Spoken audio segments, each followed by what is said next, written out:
अवनूर मन ही मन में, मैं आज ही प्रिंसिपल सर को कॉल करके कहूंगी कि वो सार्थक को दोबारा कॉलेज बुला लें। उसके लिए इतनी सजा बहुत है। वैसे भी सार्थक की माँ इतनी अच्छी हैं, वो अपने बेटे से बहुत प्यार करती हैं। पता नहीं वो मेरे बारे में क्या सोच रही होंगी। तभी अवनूर की माँ संध्या अंदर आती हैं।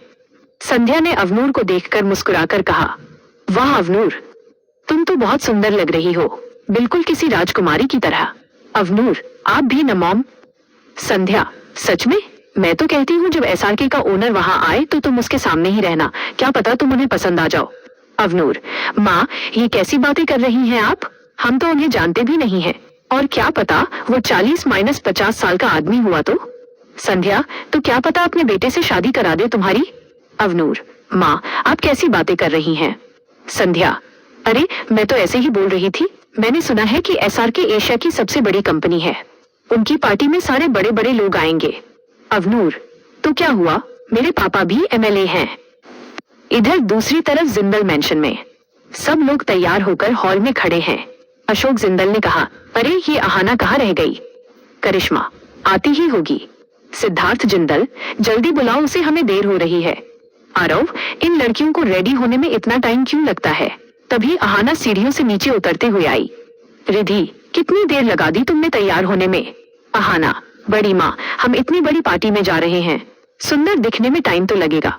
आरव ने हंसकर अहाना को चिढ़ाते हुए कहा, सुंदर और तुम? अहाना, बड़े पापा देखिए न इसे।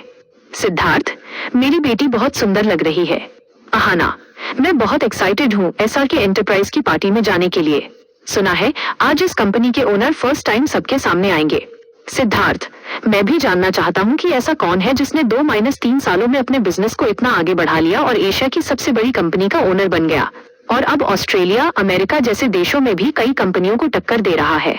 अशोक, ये आदमी किसी मास्टरमाइंड से कम नहीं है। अब चले, एमएलए साहब का कॉल आया था, वो भी घर से निकल गए हैं। सिद्धार्थ, हाँ चलो। इधर सूरज के फ्लैट में सब लोग तैयार होकर बाहर हॉल में खड़े हैं। रानू आंटी ने खुश होते हुए कहा, वाह सार्थक बाबा कितनी अच्छी साड़ी लेकर आए हैं मेरे लिए। इतनी महंगी साड़ी तो मैंने आज तक नहीं पहनी। आदिल, माँ आज आप भी बहुत अच्छी लग रही हैं। सूरज, वो सब तो ठीक है, हम जा कहाँ रहे हैं? आदिल, वो तो सार्थक भाई ही बताएंगे। तभी सार्थक भी तैयार हो जाता है। सार्थक अपनी ब्लैक जीन्स और ब्राउन जैकेट में बहुत अट्रैक्टिव दिख रहा है। तभी डोरबेल बजती है। सार्थक दरवाजा खोलता है। बाहर ब्लैक सूट में गार्ड खड़ा है। गार्ड, सर आपकी गाड़ी आ गई है। वाणी, सार्थक ये कौन है और हम जा कहाँ रहे हैं? सार्थक, माँ हम पार्टी में जा रहे हैं, और अब और कोई सवाल नहीं, वहां जाकर आप सबको सब कुछ पता चल जाएगा। चलिए। वो सब बाहर आकर गाड़ी में बैठते हैं और वहां से निकलते हैं। इस तरफ 7 स्टार होटल में सिंघानिया और जिंदल फैमिली पहुंच गए हैं। पूरे होटल को ताजमहल की तरह सजाया गया है। एशिया के बड़े बड़े बिजनेसमैन और पॉलिटिशियन इस पार्टी में मौजूद हैं।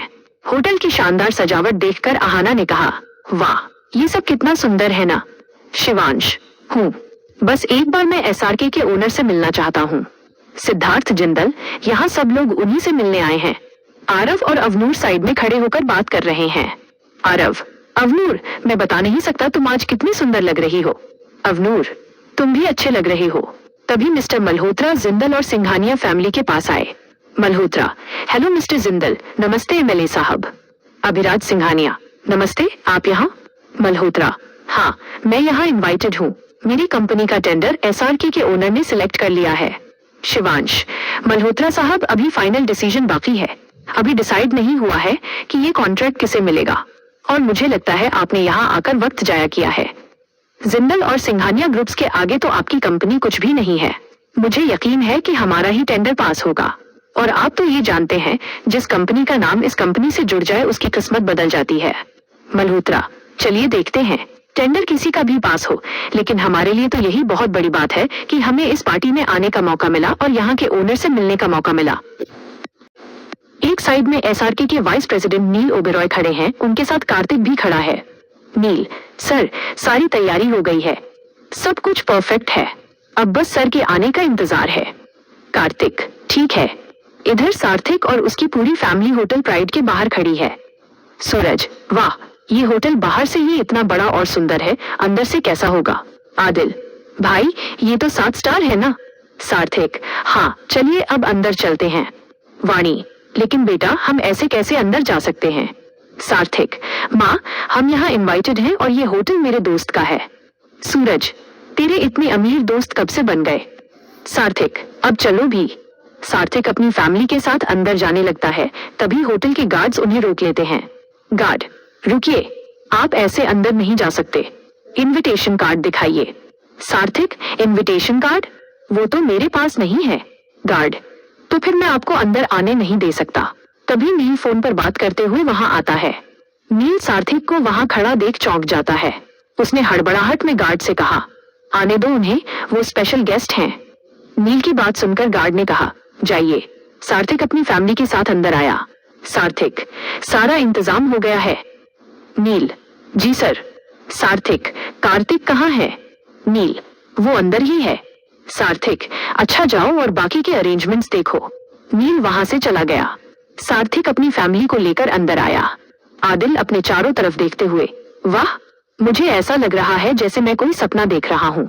सार्थक, ये सपना नहीं सच है, धीरे धीरे तुम्हें इस सब की आदत हो जाएगी। आदिल, मतलब? सार्थक, मतलब कुछ नहीं। सार्थक अपनी फैमिली को एक टेबल के पास ले आता है। वो सब वहां बैठ जाते हैं। तभी एक वेटर उनके पास जूस लेकर आता है। रानो आंटी, बाबा आपका दोस्त है कहाँ? सार्थक, वो अभी आया नहीं है, वो सीधा स्टेज पर आएगा, उसके बाद आप उससे मिल सकते हैं। तभी आरव और अवनूर बातें करते हुए वहां आते हैं। आरव का ध्यान सार्थक और उसकी फैमिली पर जाता है। आरव, ये लोग यहाँ? अवनूर का ध्यान भी उन पर गया। वो लोग उनके पास आते हैं। आरव, अरे तुम लोग यहाँ? सार्थक और उसकी फैमिली का ध्यान आरव और अवनूर पर गया। आरव, नमस्ते आंटी। वाणी, नमस्ते बेटा, कैसे हो तुम दोनों? अवनूर, हम ठीक हैं आंटी। आप ठीक हैं अब? वाणी, हाँ मैं अब बिल्कुल ठीक हूँ। आरव सार्थक से, तुम लोग यहाँ, तुम्हें अंदर किसने आने दिया? आदिल, हम यहाँ इनवाइटेड हैं। आरव हंसते हुए, तुम्हें किसने इनवाइट किया यहाँ पर?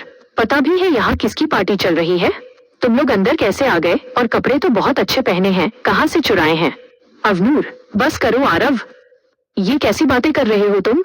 चलो यहाँ से। तभी सिद्धार्थ जिंदल, उनकी पत्नी रिधि और सिंघानिया परिवार भी वहाँ आते हैं। वाणी की पीठ सिद्धार्थ की तरफ है, इसलिए जिंदल फैमिली को उनका चेहरा दिखाई नहीं दे रहा।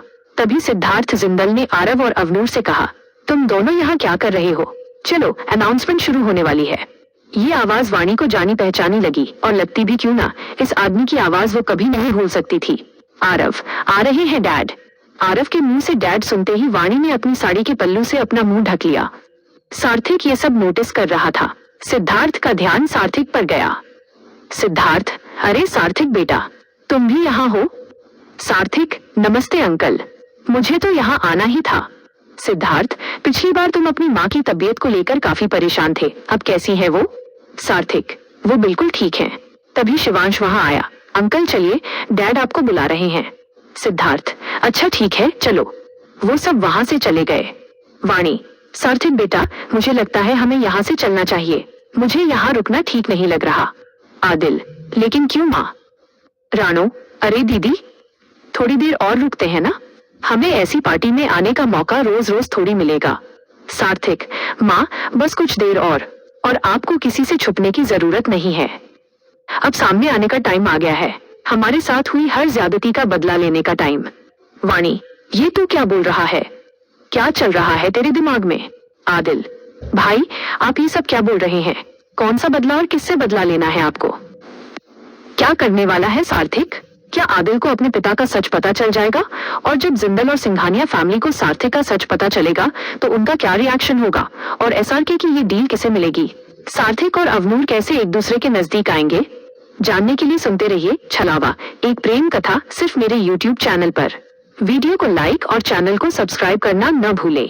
क्या आप चाहते हैं कि